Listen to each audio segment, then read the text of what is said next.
Yeah, Sarah Coghlan here from Movember. Obviously, we're celebrating the hairy month for men's health. Movember is a men's health organisation. It's our 20th anniversary. We've done this 20 years in a row of moustache growing for men's health, focused predominantly on getting men to change their appearance in Movember, grow that moustache, that facial hair that gets conversations going, and raise vital funds for prostate cancer, testicular cancer, mental health and suicide prevention, because these are all issues that affect men in ways that are gendered, and we need to consider what it is to be a man and how these things play out.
So prostate cancer is a really complex disease. It doesn't always present with symptoms, but some of the most common symptoms are frequent urination.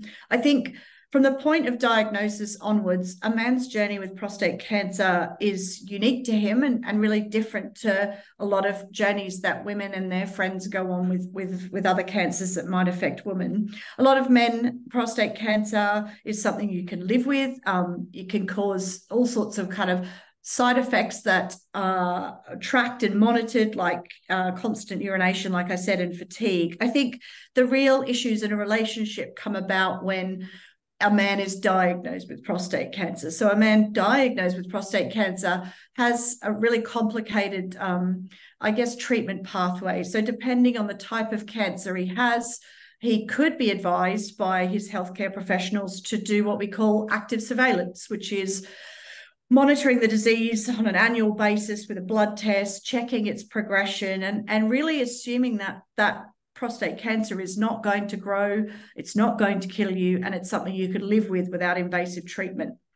Some men are lucky enough to have that journey. Others have more aggressive cancer that requires treatment, and that treatment is to remove the prostate, to castrate the men through chemical castration, so reducing the amount of testosterone in a man's blood or system, and also through radiology. And they produce quite significant side effects, all of those treatment pathways, as you can imagine. So it can affect your sexual function, it can affect your urinary incontinence issues. So lots of these things obviously then play out in a relationship.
guidelines are for men to start thinking about prostate cancer and having a blood test, which is a prostate specific antigen test called a PSA, conversation with your doctor at 50. So the biggest risk factors for prostate cancer are age. 50 is the age at which we would naturally start to get men to talk to their GP. But the other two risk factors are genetic. So one being family history. So if your brother, your uncle, your father has had prostate cancer, that conversation should be being had much earlier at 45. And Black men. So men of African Caribbean descent have much higher chances of prostate cancer. And we're learning more and more about the disease all the time. So African Caribbean men and men with family history should really be having those conversations with their GP from the age of 45.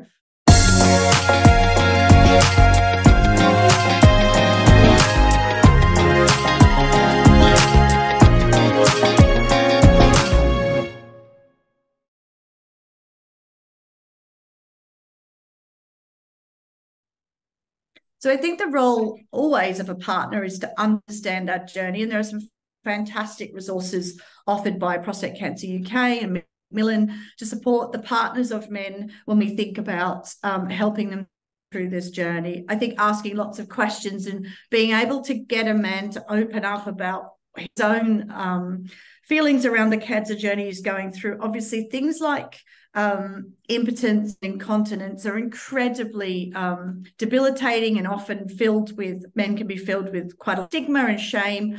So creating a safe space where couples can have those conversations with both each other and healthcare professionals so that they know what help is available is really important.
History is the greatest link and the greatest risk factor. So compounding factors are obviously always considered by any healthcare professional with a cancer when we're looking at cancer diagnoses. But really the biggest risk factors, like I said, are age and family history and Black men or men with African Caribbean descent.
Like financial concerns, a sense of maybe my identity as a man or my masculinity being threatened because I'm no longer a provider, or there's that extra burden on a man, can actually sort of make mental health issues even worse, I suppose. Talking, regardless of whether you've got a diagnosis of depression or another mental health condition, or you're just going through a really tough time, maybe you're lost your job or there's a relationship breakdown in your life, I think being able to talk to someone is well evidenced as being a really significant part of getting well. The person you speak to doesn't necessarily have to have the solutions to your problems, but giving you the gift of time and listening and empathy and understanding that you're going through a tough time can often be enough to kind of let the pressure out, I suppose, and start exploring together as to what could you do about this situation. So we use a model at Movember called ALEC, which is ask, listen, explore options, and check in. And really that's about understanding that often we ask a man in our life, how are you doing? Are you okay? And he'll rebut that quite quickly with, yep, everything's fine. Asking is really about going a bit deeper and maybe reflecting. I've noticed you're not turning up to football practice, or you seem a bit agitated at the moment, or you're drinking more than you usually would. Some of these signs and symptoms. And then listening and being able to sort of not offer solutions, but actually being able to sit in what could often be an awkward or difficult conversation and sort of acknowledge with phrases like, it sounds like you're going through a tough time, my friend, and here's how, I'm here to listen. And then ask that question. Again, the E is all about explore options or encourage action. So have you talked to your partner about this? Does anyone else know how you're feeling? Have you accessed maybe NHS services or workplace services, whatever's available to you? And then really importantly, checking in. So a couple of days later, sending that text, picking up that phone and sort of saying, how are you feeling? That was a pretty heavy conversation. Thank you for sharing your challenges with me, but how you're doing. So making sure we're checking in. There's such strong links between those going through a cancer journey or actually any kind of long-term disease, chronic conditions, and their mental health, because the two are so, if physical and your mental health are so intrinsically linked. And so you've got a friend going through a cancer journey or a friend with a loved one going through a cancer journey. It's so important to check in, to make that space and time. So not just a flippant kind of, how you doing, mate, and then let that go, but really think about, have I picked the right time? Have I made room for a decent conversation here to understand the difficulties they're facing into and make that feel safe and I guess not too judgmental. So really important to be able to offer that to anyone going through any kind of chronic disease situation.